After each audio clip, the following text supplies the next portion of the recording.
points and dimension to the subject. I'll go back to 2004 and 5 when these commodities markets were created.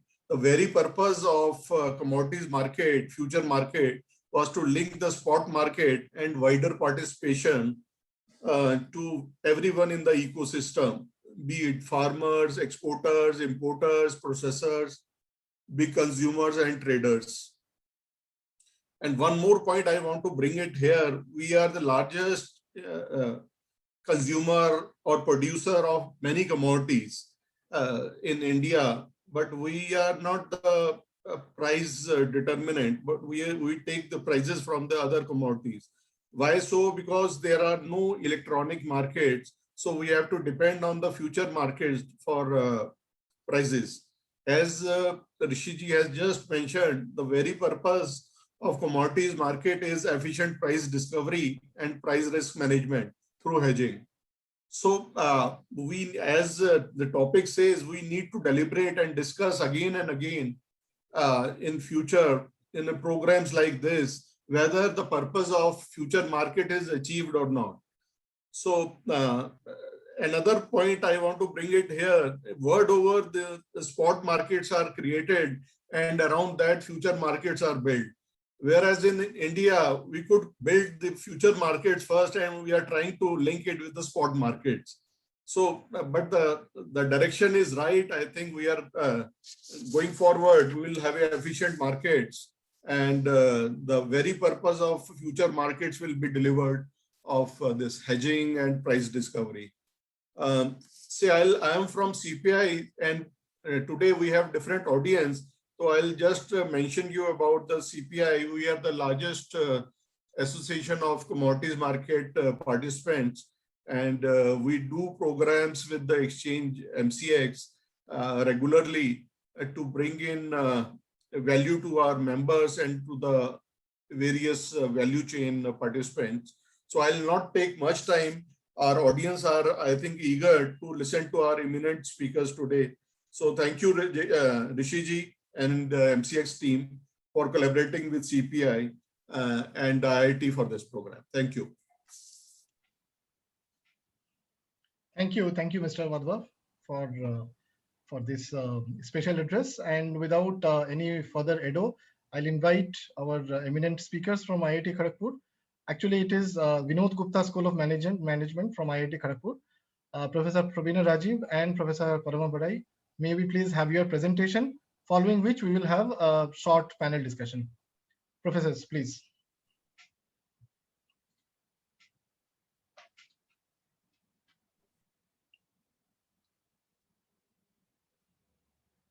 Yeah, you are muted, Professor Prabina. Yeah.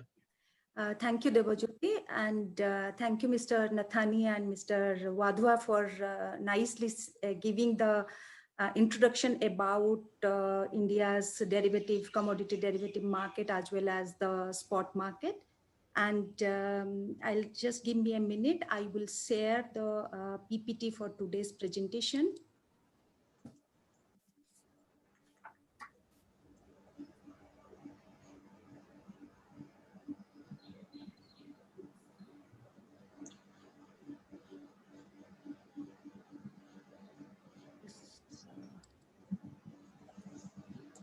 Is my screen visible? No. No, ma'am, not yet. Okay.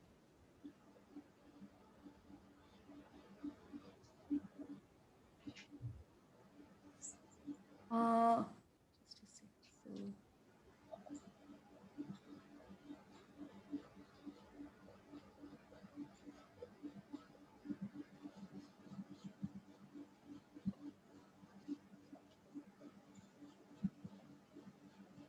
Please give me a minute. I'm having some difficulty.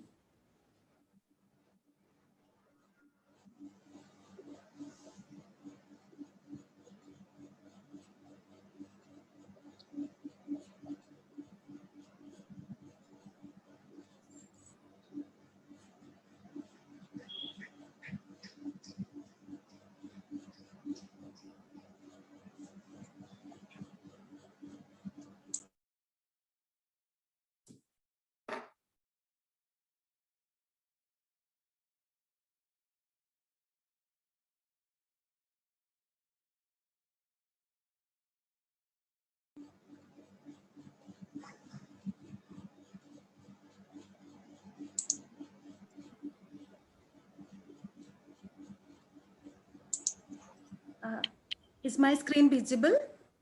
Yes, ma'am. Can you please put it on full screen mode Yeah. so that you can see it better? Yes, thanks. So, as Debajyoti has already mentioned, we conducted a study for on behalf of MCX, and the title of our research study is How Futures Market in India has Improved Efficiency of Physical Commodity Market, an empirical and survey-based study. And as part of this particular study, we focused on 4 commodities, that is aluminum, zinc, cotton, and crude palm oil. And as the title mentions, we conduct this particular study has got 2 components. One is the empirical study part of it, and another one is a survey-based. In the survey-based study, we identified certain value chain partners and we reached out to them on an individual basis. And based on their discussion and based on the empirical study, we recommended, we gave some recommendation to Multi-Commodity Exchange, and this, the study report is already available in the Multi-Commodity Exchange website for those who want to read more about the research finding. Now, the question is, the next question is that why did we choose these 4 commodities, even though there are about 20-25 commodities, derivatives which are listed and traded at MCX platform. The rationale for choosing these 4 set of commodities is specifically for aluminum and zinc is on March 1, 2019, SEBI permitted modification of the contract specification for aluminum and zinc, in fact, all base metal commodities, from both option to the compulsory delivery mechanism. So that necessitated certain changes into the, not only the delivery contract specification, but also the way, these commodity derivatives are traded and settled. And in addition to aluminum and zinc, we also conducted a study for 2 agri commodities, that is cotton and CPO. And the rationale for choosing the 2 commodities is as follows. And in fact, Mr. Nathani has already said, and Mr. Wadhwa also has said that India is the largest producer and consumer of many commodities. In fact, India is the largest producer and 3rd largest exporter of cotton in the world. And India is the largest consumer as well as world's largest importer of crude palm oil. So that is the logic behind we chose these 4 commodities out of the 20 commodities, which are 20 odd commodities, which are listed at Multi-Commodity Exchange. And as you can see, the broad objective of this particular paper, this particular study is to, do empirical analysis as well as a survey-based, analysis. So in the empirical analysis, we explored how the futures market for these 4 commodities has helped in improving efficiency in the physical market. And as part of the survey-based, study, we try to explore what are the difficulties, pain points, or what is the voice of customers from the value chain partner traders who are coming to the Multi-Commodity Exchange platform to trade in derivative contracts. Now, with this discussion, I would request my colleague Parama to take it over. And here, just as a snapshot, this is the circular which was issued on March 1, 2019 by Multi-Commodity Exchange, where it mentions that, from the both options as a commodity settlement, the contract will be shifted to compulsory delivery. With this, I'll request my colleague Parama to take it over and discuss different statistical analysis which we did to measure the impact of derivatives trading on the efficiency of physical market. Parama, is my PPT, the slide is visible to you? Yes, yes. Okay. So thank you, Pravina. As she has already said, our first objective was to study how the futures market helped in improving efficiency in the physical markets. For our analysis, we looked at near month, mid-month, far-month contracts to see if the results vary with contract maturities, but they were not very different. So we will be looking presenting only the near month contract results. For other results, you can please look at the report. We also compared the efficiency of MCX with some of the foreign exchanges. For example, cotton, we looked at Intercontinental Exchange. For CPO, for BMD. For metals, we looked at London Metal Exchange and all. Now, if we want to test whether one market, so the futures contract markets, improve the efficiency of another market, we look at two aspects. One, whether the futures contracts help to mitigate or reduce the price risk in spot markets, and two, whether the futures prices help in discovering or revealing the prices in the physical markets. Now, with respect to price risk, whether hedgers are able to use the futures market to mitigate price risk is measured by hedge ratio. As you can see, this is the number of futures contracts one will enter into in order to hedge price risk of one unit of the physical commodity. If the market is efficient, the hedge ratio is expected to be 1, but if it's imperfect or inefficient, the hedge ratio diverges from 1. We use 3 methods, but here again, we will present only one method. The results are largely similar for the other methods as well. When it comes to price discovery, we used 2 metrics. Now, one way to define price discovery is efficient and timely incorporation of information. That is, between futures prices and spot prices, when new information comes to the market, who moves first? The information leadership share percentage is that indicator of who moves first. Now, if values are more than 50%, we will say futures prices absorbs new information first and then informs the spot prices. And if it is less, we will say spot prices leads the futures prices. Next, if investors think that futures prices will lead to price discovery in the spot markets, they will use this futures prices to make allocation or investment decisions. Now, if the price discovery is poor, then those futures prices become imperfect estimators, and then those allocations or investment decisions also become wrong. This error in allocations is measured by social loss index. So greater efficiency means lower errors and lower social loss. So social loss index is a contrarian indicator where values less than 2 indicates excellent efficiency and greater than 4 poor efficiency. So to summarize, hedge ratios should be nearly 1. ILS percentage should be greater than 50%, and loss index should be less than 2 to say that futures prices help in improving efficiency. Next slide, please, Pravina. So if we first look at hedge ratios, which should be close to 1, as we see. Now for cotton, we can see that the values are much lesser than 1 and actually reducing in 2020. So the risk in spot prices is not very well hedged with cotton. However, of course, this could be the effect of the pandemic. At ICE, the average ratio is 88%. Which is closer to the ideal of 1. For CPO, we see that hedge ratios have considerable fluctuations and is again on a little downward trend currently. But we see that the average hedge ratio is around 0.56, which is better than BMD. So we can say that MCX provides better hedging opportunity than BMD contracts.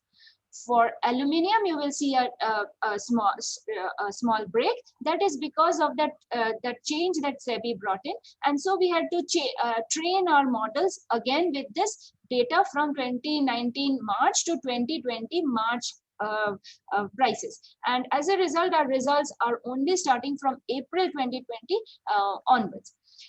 So that break is because of this data training, which was necessitated because there was a change in the contract specification altogether.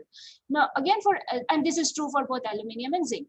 Now, for aluminium, we see that average hedge ratios was in a decreasing trend in the pre-modification period with an average of 0.57, which further reduced in the post-modification period. So efficiencies in aluminium futures prices is low. Again, LME average is nearly perfected. different one. For zinc, the same story, it is reducing from 0.68 to 0.36 in the post-modification period. And in both these periods, LME did much better. Next slide, please, Pravina. Pravina, the next slide, please. I did it. Is it visible? No, it's not visible, at least not to me. Debajyoti, can you see? Yes, I can see. I think the next slide has come. Okay, for me, somehow it's not coming.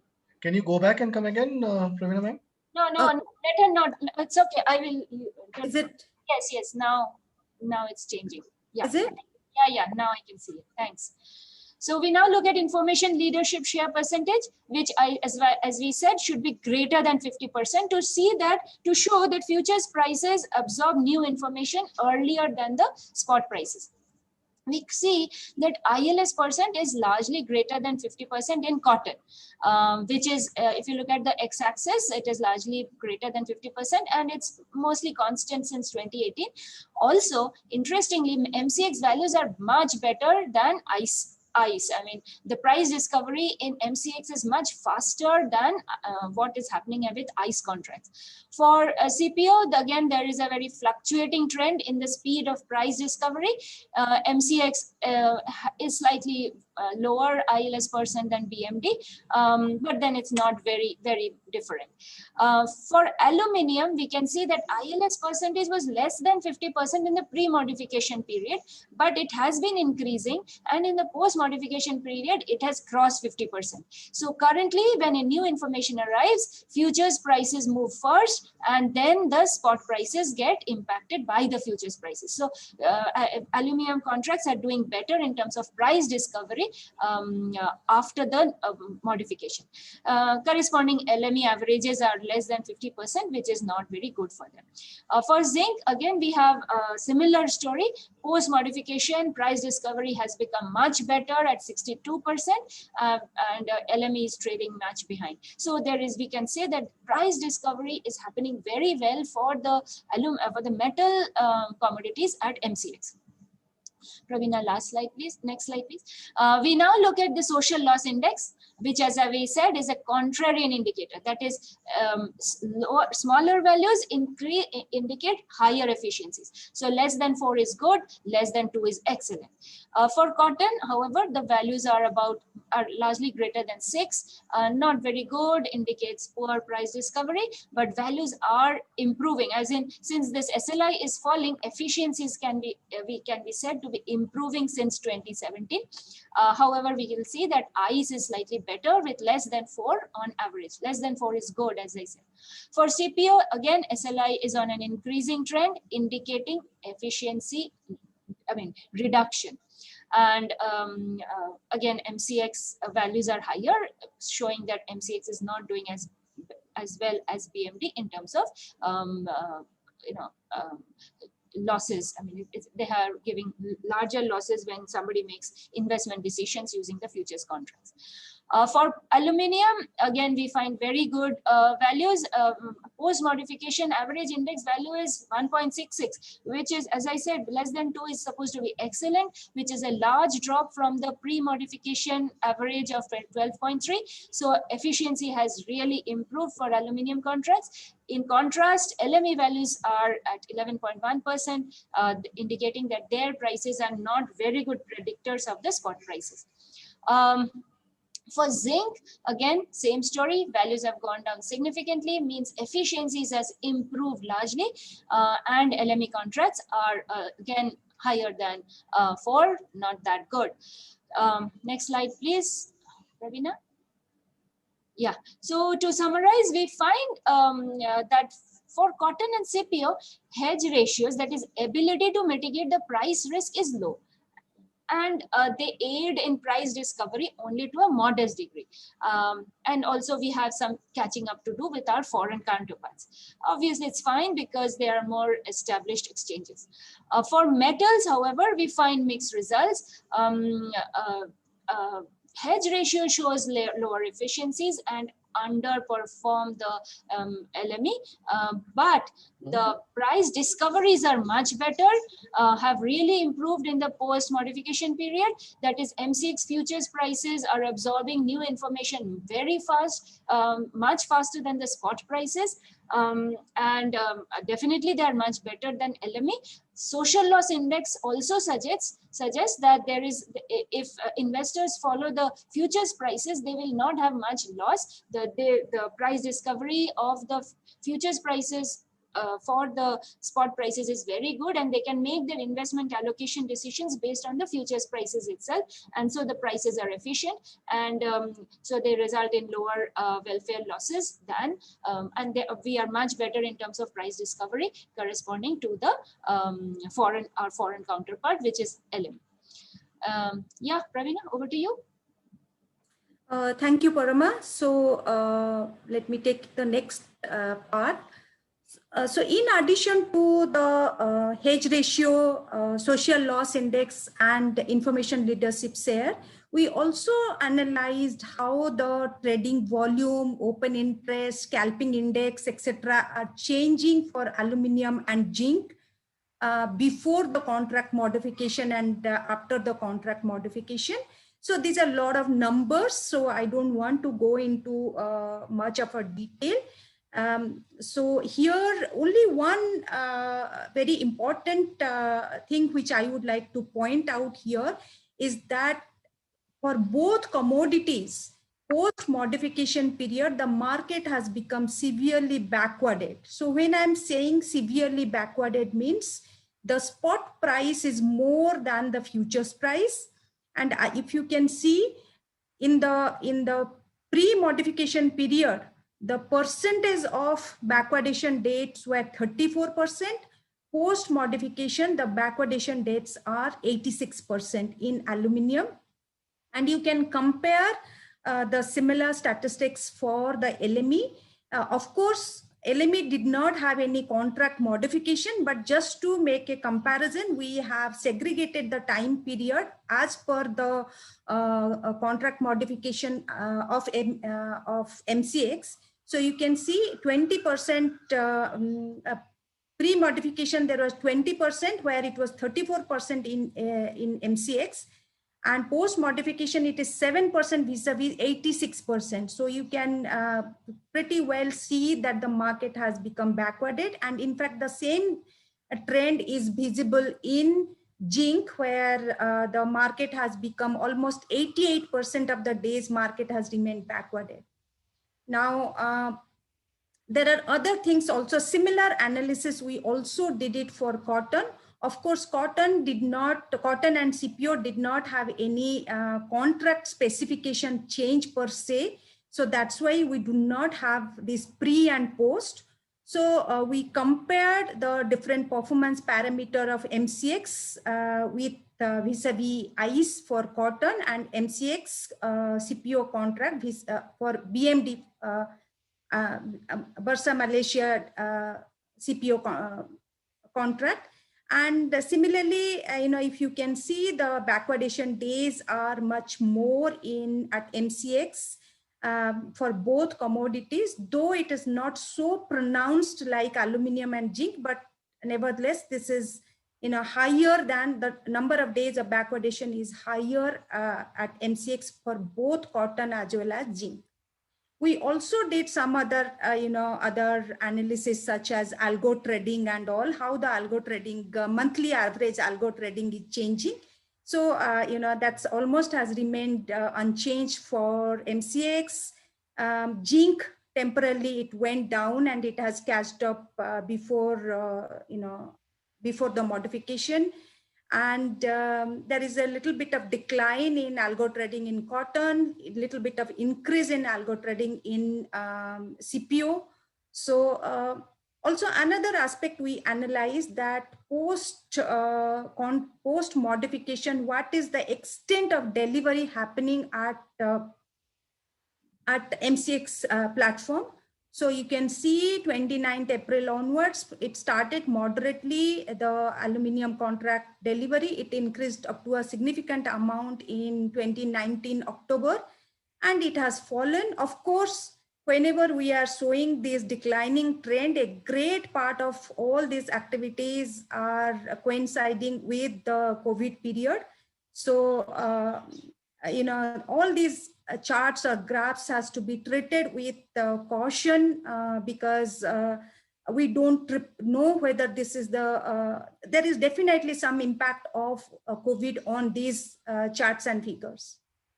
Now, exactly, again, the cotton part of it, I'm not going into this detail much.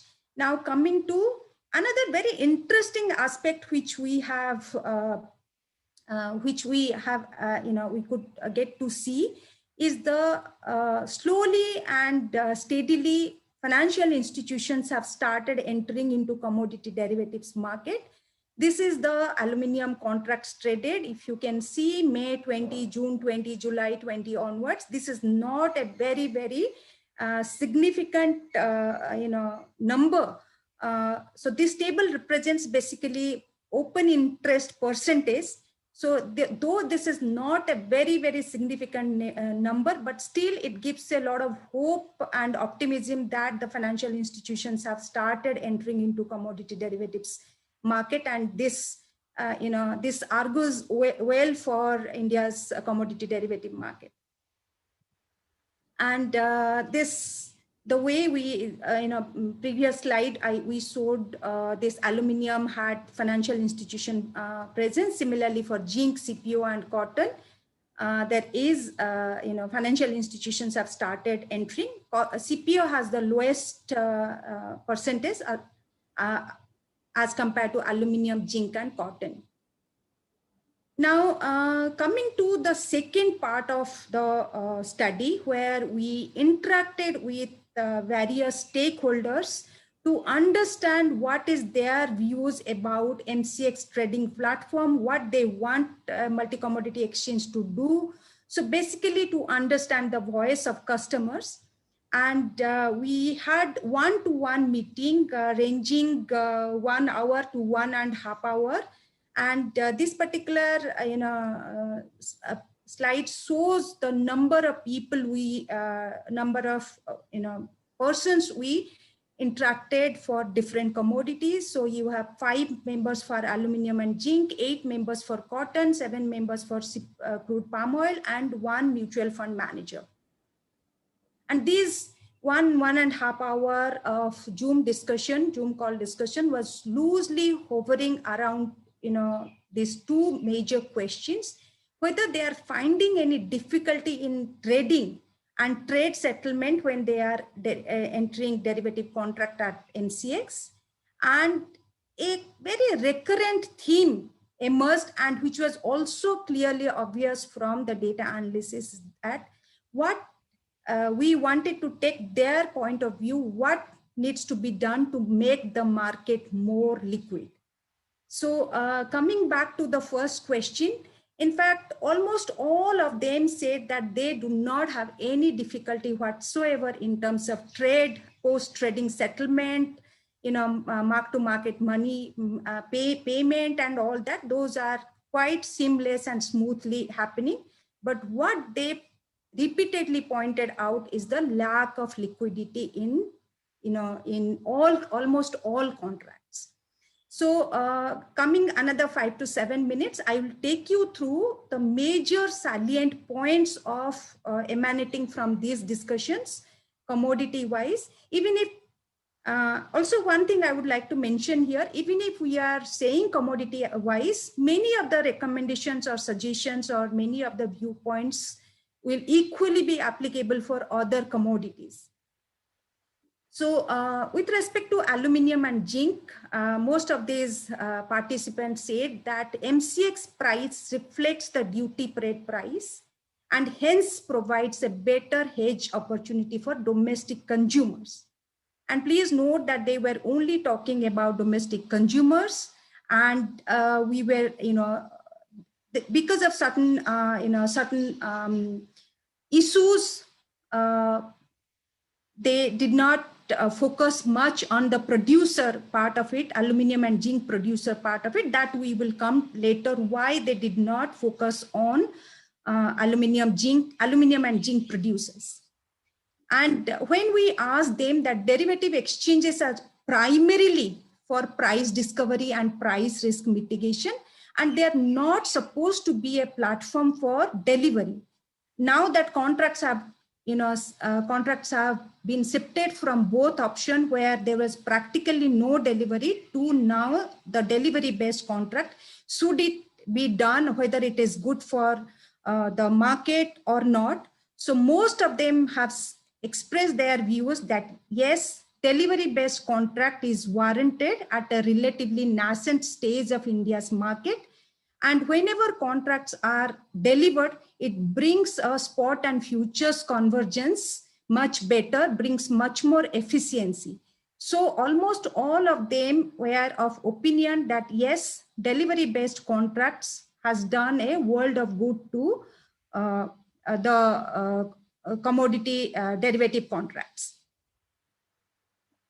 And many of them also expressed that currently the number of warehouses are, rather less in number. So aluminum has warehouses at Raipur and Bhiwandi, and zinc has Bhiwandi at Bhiwandi warehouse at Bhiwandi.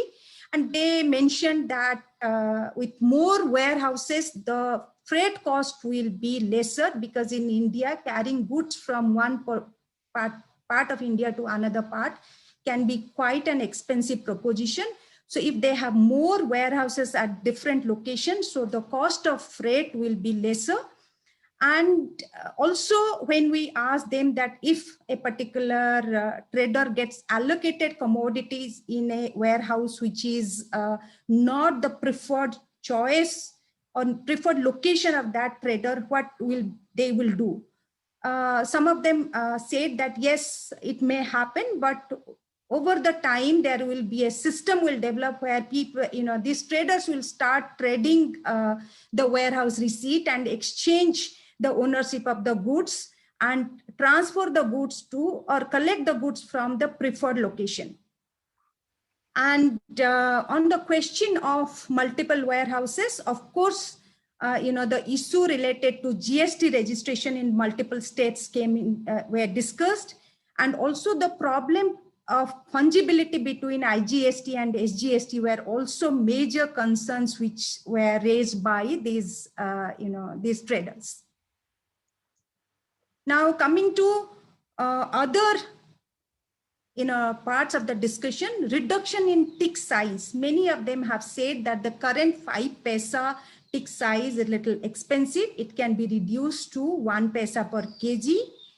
And another very interesting observation emerged during the discussion is that to make the market more liquid, market making by value chain partners can be thought of by multi-commodity exchange. And introduction of mini contract in both commodities is also some of the members were very, very clearly articulated. They clearly articulated. And as we said, introduction of more warehouses is something which emerged out of the discussion. And with respect to liquidity or with respect to inviting more value chain partner for derivative trading, there is some very interesting thing which emerged out of the discussion is that nowadays in India, there are a lot of family offices are there who are sitting with billions of dollars, investment. They are investing in all kinds of asset classes like like real estate, like equity, mutual funds, bonds, derivative bonds, etc., and gold, silver, real estate. So these are the people who could be tapped into for investing in commodities as a new asset class, and target medium enterprises for hedging. So with respect to, again, coming to the consumers, India is the third largest producer of zinc. India is the third largest producer of aluminum. But if you know, the production is only production is a monopoly market or near monopoly market. Only a couple of major players are there, and these are the players who are going to LME, going to international exchanges to mitigate the price risk. So these are the party who will probably not come to the domestic platform. So it makes sense for multi-commodity exchange to reach out to medium scale consumers, small to medium scale consumers who are operating in these two commodities, to rope in, to educate them about the hedging, so that they come to the exchange platform for mitigating the risk. Another very interesting aspect also came out here is development of MCX approved domestic brands in the line of what MCX has done for lead. So that is also opined by some of the players that for other base metal commodities, MCX can thought of introducing domestic brands. Now, coming to the stakeholder discussion related to cotton, again, most of them opined that agri-commodity futures should be deliverable so that spot and futures convergence happens for better. And something very interesting also emerged during the discussion, that mutual funds at this point in time is required to sell or dispose any commodity within 30 days of acquiring that commodity, except gold, silver, any other commodity. If a mutual fund is holding because it has taken delivery through an exchange platform, then that commodity has to be disposed within 30 days. So that is restricting the cash and carry arbitrage. So that duration could be extended to longer, if not 1 year, 2 years, at least 6 to 8 months it could be extended. And MCX is currently reporting daily open interest of top 10 trading client. So that is kind of giving away who is the party who has what amount of long or short position. So instead of that, multi-commodity exchange can give those reports, but without actually giving the breakup of top 10 trading clients. And specifically with respect to cotton, MCX shifted from delivery size from 100 bales to 25 bales. So this is creating difficulty for some of the traders. So some of them recommended that this could be, MCX can go back to making the delivery size to be 100 bales and not 25 bales. Again, the warehouses are currently located mostly in Gujarat and Maharashtra and few in Telangana. And cotton is produced in many states, but not enough warehouse facilities is there. So MCX can look into creation of more warehouses. And another discussion, though not exactly related to cotton. So banks do not fund margin calls for future contract, though they provide loans to buy cotton and cotton bales. Whether some kind of government rules or regulation can be changed so that banks are allowed to invest in derivative contracts to the tune of whatever amount of loans they have given for the underlying commodity. So that is emerged during the discussion. And as I have mentioned, so mutual funds be allowed to hold inventory for a period longer than 30 days, maybe around 180 days, so that they'll be able to take a medium-term price view. And once they are able to take a medium-term price view, then they will be able to add liquidity to the distant month contract. And all of us, we know that the liquidity is only is available only in the near month contract. So such policy changes will add more liquidity to distant month contract.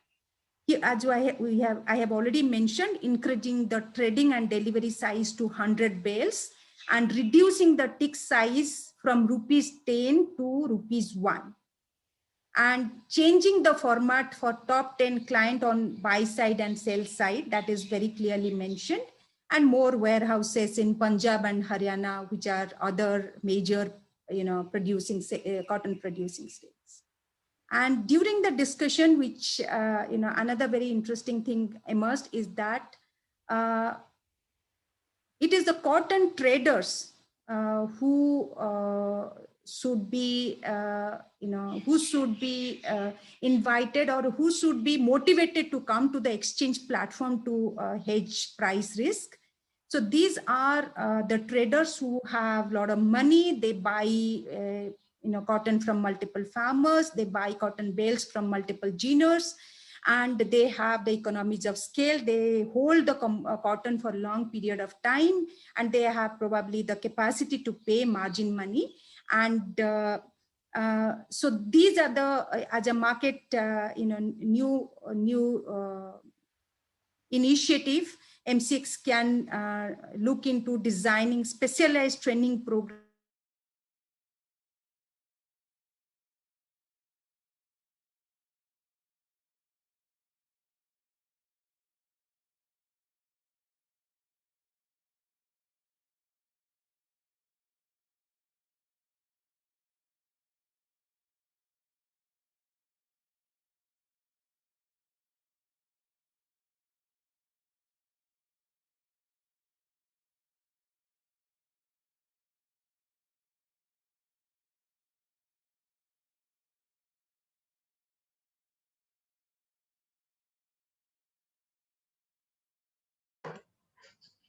Just bear with us for a few moments. I think there's a power cut at the institute. We'll just find out and see what can be done.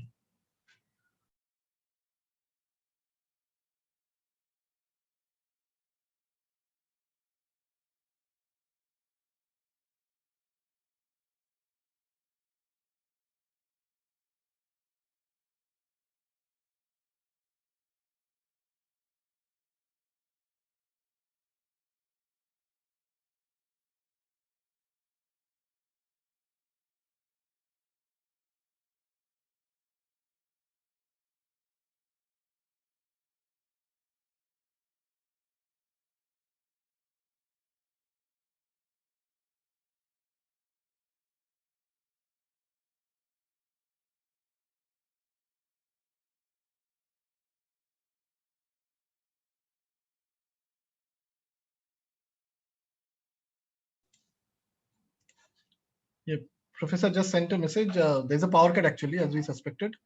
Just give a minute or two. She is rejoining.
Ma'am, you're in mute. Please unmute yourself. So this is normally does not happen power cut. Unfortunately, there is a power cut at campus. So actually, I have almost come to an end to the discussion. That I will just share what is the major suggestion for CPO. CPO is India is the largest importer of crude palm oil and largest consumer of crude palm oil. And though we are importing about 8 to 9 lakh tons of crude palm oil every year, And there are a lot many value chain partners are there, but if you see the number of people who are coming to exchange platform to mitigate the risk, price risk is very low. So this specialized training program could be identified, or specialized training program could be identified to exactly pinpoint who are the major value chain partners in the CPO market, and maybe some specialized training program could be arranged for them to understand how they can hedge in the MCX platform. And another discussion which is another point which was discussed was the hedge accounting. So many times people only see that they are incurring loss in the futures market. They do not see that what they are getting the benefit. If they are incurring loss in the futures market, equally they are getting the profit in the underlying position. So combined PNL should be looked into rather than only looking into the loss made in the futures market.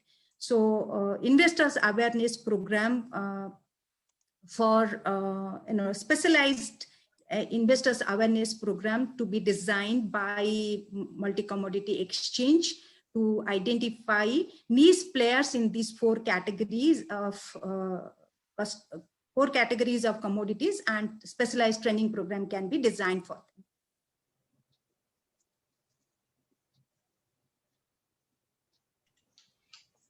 Right, ma'am. Thank you. Thank you very much for this wonderful presentation. And although we had a small interruption, but then I think as commodity market participants, we are all, we preach and we practice living in volatility or uncertainty. So I think that goes with it. So just before we end, I mean, there are some questions actually. So we don't have a lot of time for taking a lot of questions, but a few questions I think is the order of the day. So one question I would want to ask actually Parama ma'am, in terms of the so many measures of efficiency that you have presented today and also have given in the paper. The paper is in public domain now. Now there are so many measures, and I'm sure there are more. You have given 3. There are several measures of efficiency, and sometimes, as we saw in the table that you presented, there seems to be some kind of a divergence between these two. So in other words, if I measure in the efficiency by one parameter, I get some result. If I measure by another parameter, I get a different result. I mean, I'm just taking the case of even within, let's say the price risk the price discovery, measuring price discovery, you have information leadership share and social loss index. And I think for something like, the social loss index is lower for aluminum, but sorry, it is higher for aluminum and lower for zinc compared to LME. So, and it seems to have given very different, contrary to expectations, results after the contracts have been modified, in the sense that they have seemed to have improved after the contracts have got modified. So from an investor, I mean, you are in the academic circles. As an investor, if I'm an investor, what measure of efficiency should I look at if I want to trade, if I want to choose a particular commodity and decide whether to trade it or not? What is that one measure of efficiency I should be looking at? Yeah, so I think any measure is you should always know what is how it is calculated. So the process is very much important to be understood. For example, when we talked about information leadership share, we said whether futures price, when new information comes to the market, which price absorbs that information first, futures price or spot price? Now, if futures price are absorbing the new information first, then you should look at futures price. Now, who will use this? as Mr. Nathani said, a farmer will decide, looking at the futures prices, whether he or she should plant a crop, or say a copper manufacturer will decide, looking at the futures prices, whether they will produce the copper or to what extent. If that is the decision, and if you see that futures prices are absorbing new information better or faster than spot prices, you will use information leadership share. Now, but if you are a, say, hedger who is entering the market in order to, mitigate the price risk, you will, when I said that the information leadership share, I'm assuming that the farmer or the copper manufacturer will not really enter the market to hedge the risk. He or she will basically look at the prices, take the prices to take a decision whether to plant a crop or to produce copper. Then information leadership share is more important. But if you're planning to enter the market to hedge your risk, then maybe the hedge ratio is a better indicator. If you are a investor deciding whether you should use the futures prices to make investment decisions, then maybe the social loss index is a better measure. So behind any measure that you, and as you rightly pointed out, these are not the only few measures of efficiency. There are so many more which we have not used. And before we use anything, we should know what it is for. So just like you would know whether to use a hammer or a wrench in order to do some work, similarly here also you should know what is your intention, and accordingly use that measure to guide you. Yes, Dev. So I hope that answers your question. Yeah, of course it does. Basically, you are saying is the context. Yeah, the very context much, and the very, use. very much. So related to that is another question I had on the on the fact that base metals efficiency, I think measured by the, let's say, hedge ratio, definitely and significantly has gone down. Yeah. After the modification has happened.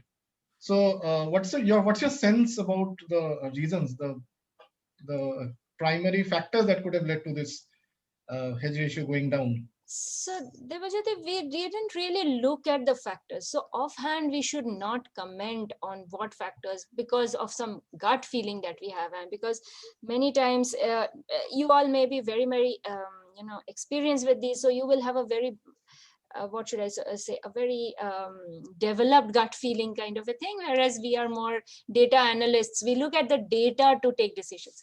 And here we didn't have much data, because as you saw, that modification was made in 2019. We went up till 2020 March data in order to just train our models. And then from April onwards, we had some idea. So I think we should get into more of data before we can say anything, because data analysts will not have much of, domain knowledge. They will only look at the data part, and there we really were disadvantaged. However, one effect which everybody is citing, again, I would not say that as a reason, because we haven't tested it, is the effect of the pandemic, which could have hampered. Beyond that, I really don't want to comment. I don't want to make offhand comments because I don't have the data to back it up. So yeah. Basically, we are looking at a too short a period. Too short a period. Still, we have to give it some couple of years, maybe, before we can make some generic comments about anything. Right. Yeah. Okay. Praveena ma'am, I think one of the very interesting comments you made, suggestions that you made in the paper and also in the presentation that you made was about market making. We have tested market making. We have tested the waters in respect to market making. We had this liquidity enhancement scheme in MCX. However, our experience has been that it has not been an unequivocal success. I mean, there are conditions, this and that, and it has not led to unequivocal success.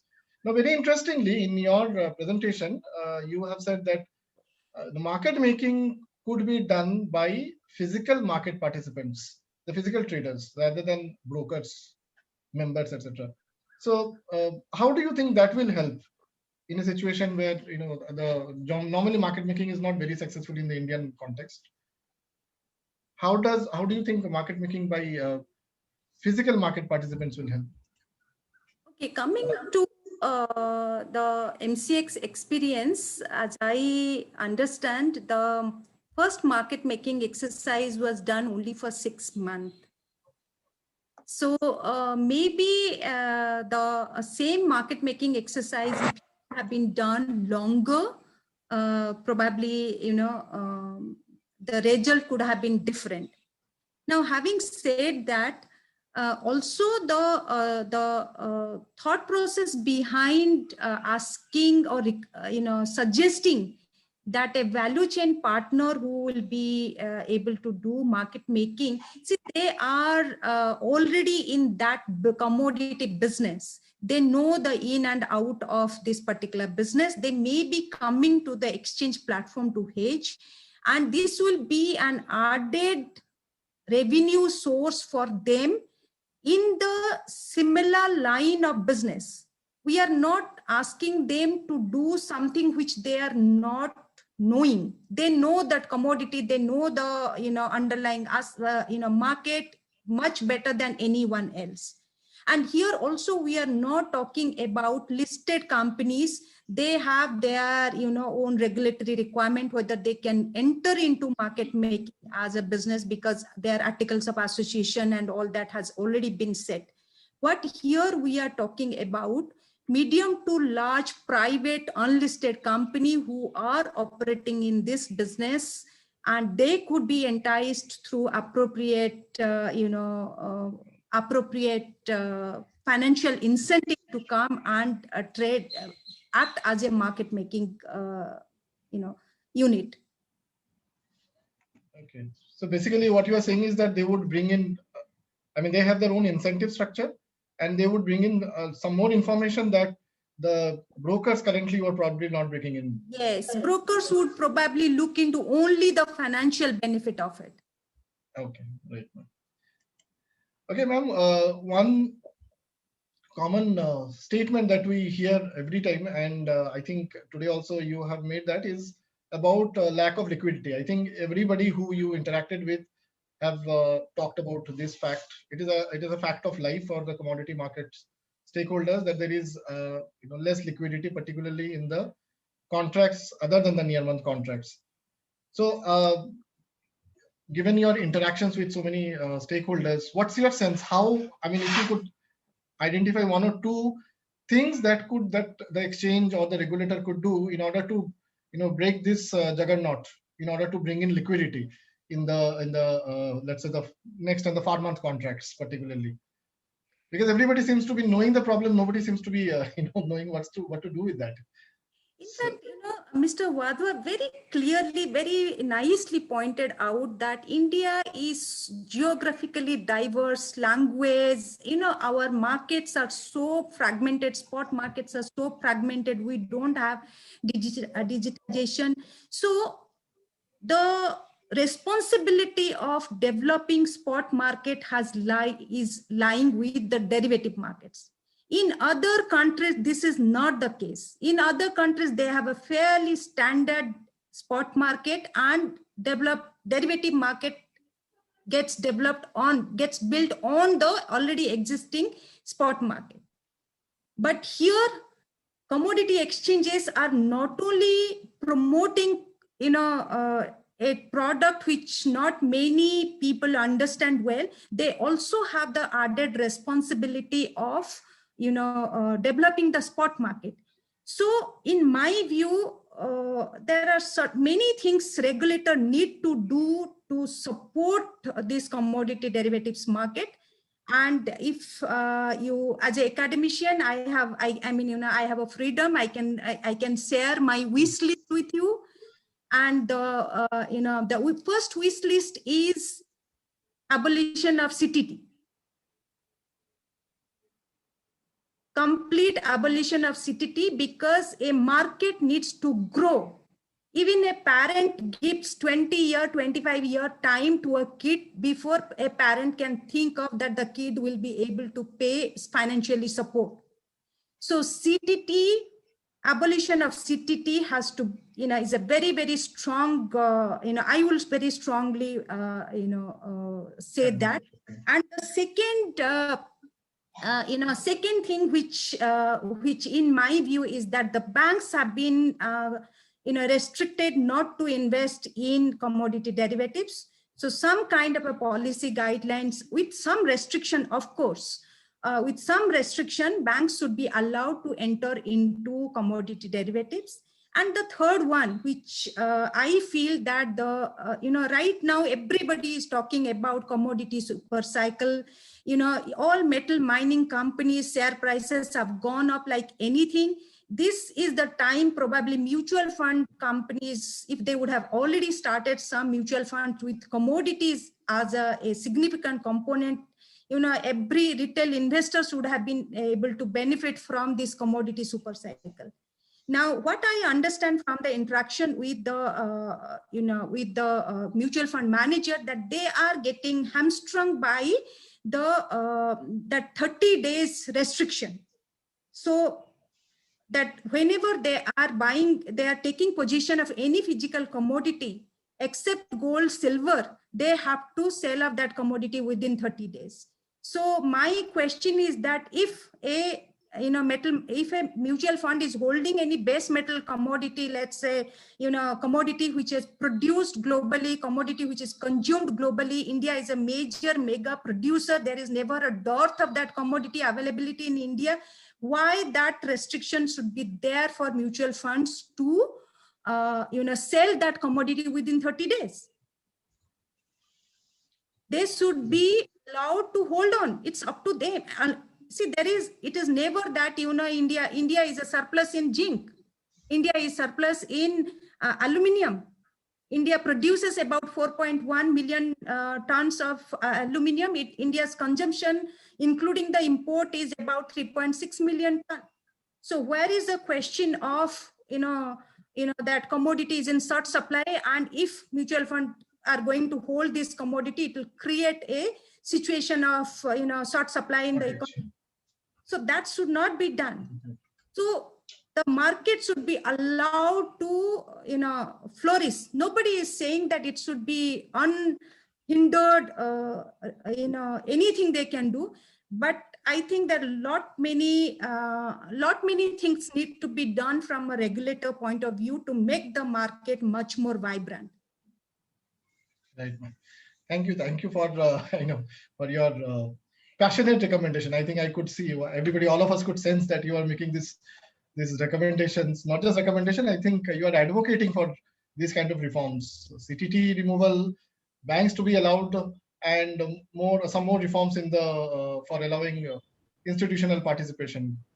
In fact, yes. In fact, as a regulator, they can see these commodity LME, CME, which have, there are 160, 70 years, how they have evolved over the years, how kind of taxation structure has happened, whether ever CTT kind of a structure has come.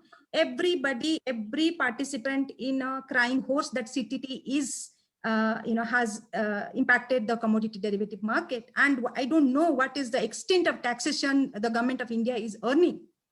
What is the opportunity cost of, not allowing, if that particular activity is hindering the growth of the derivative market, what is the opportunity cost? Absolutely. I'll just take just one question. I'll just ask you, and then probably we'll close for the day.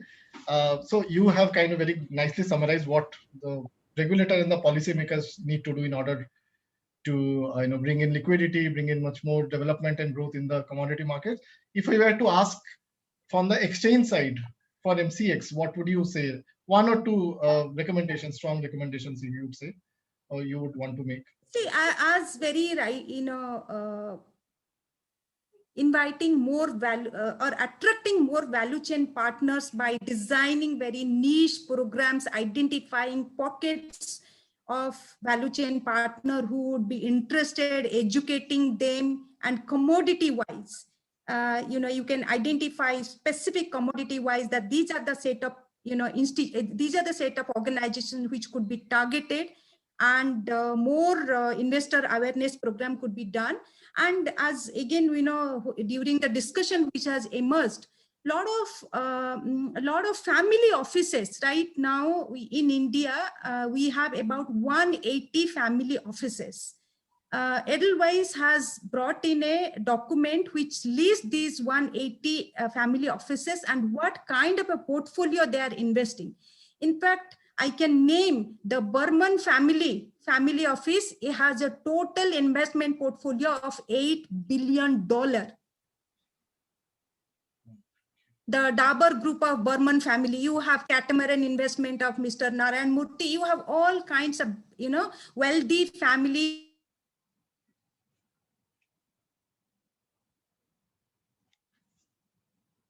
I think the video is stuck.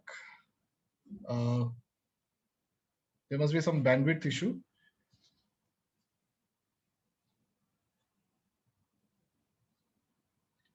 Parama ma'am? Yeah, would you? Okay, I think Pravina ma'am is coming. I think there's a major network issue. Would you want to switch off your video? Maybe that will Just help. a lot of opportunity. Maybe you'd like to switch off your video. Yes, ma'am. Please continue.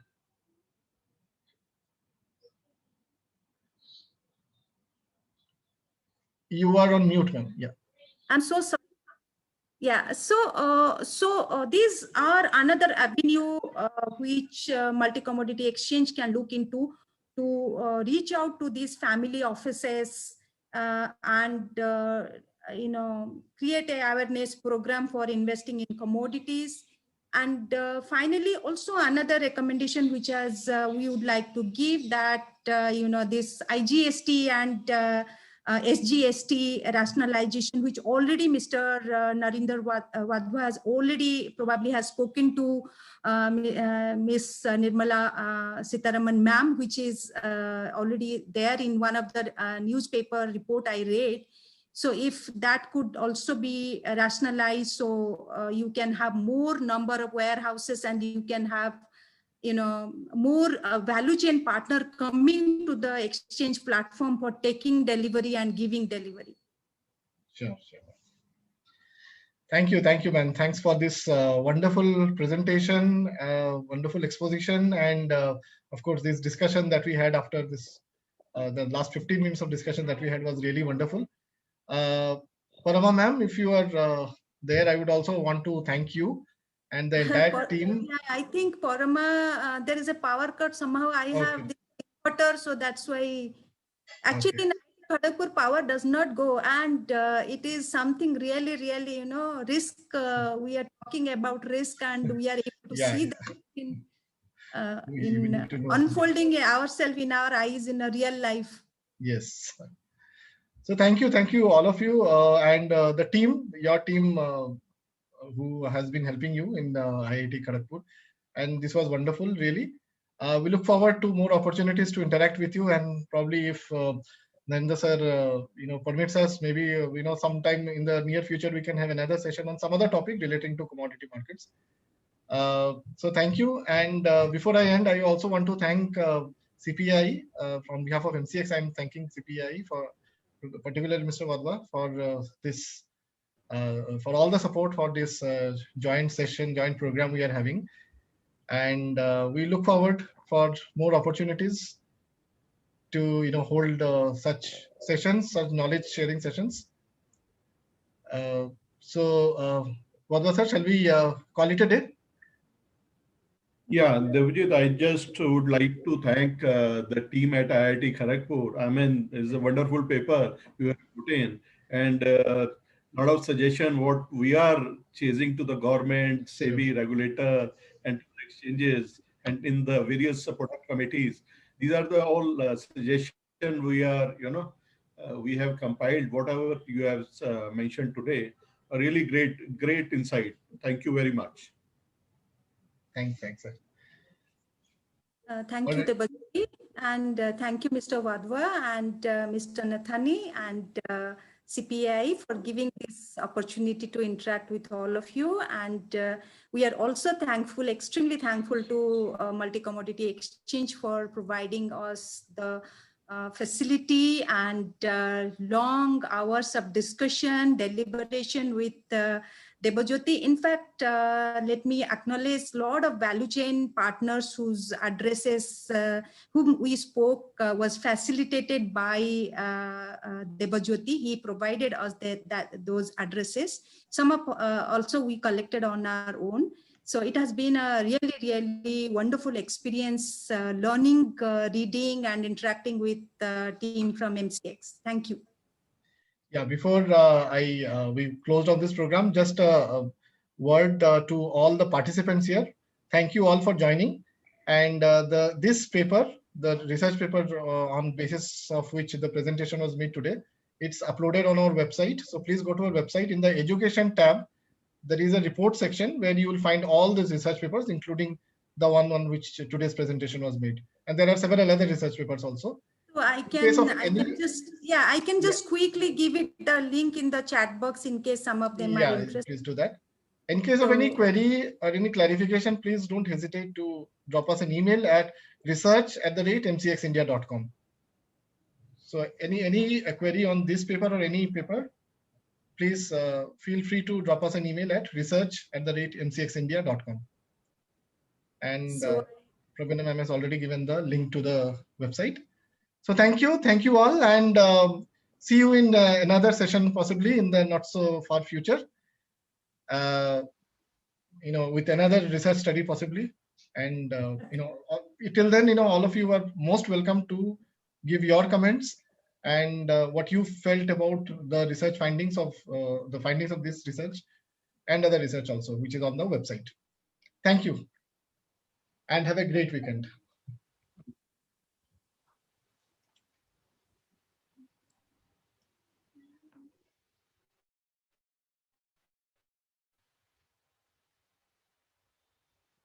Thank you, Rishiji. Thank you, Debaji.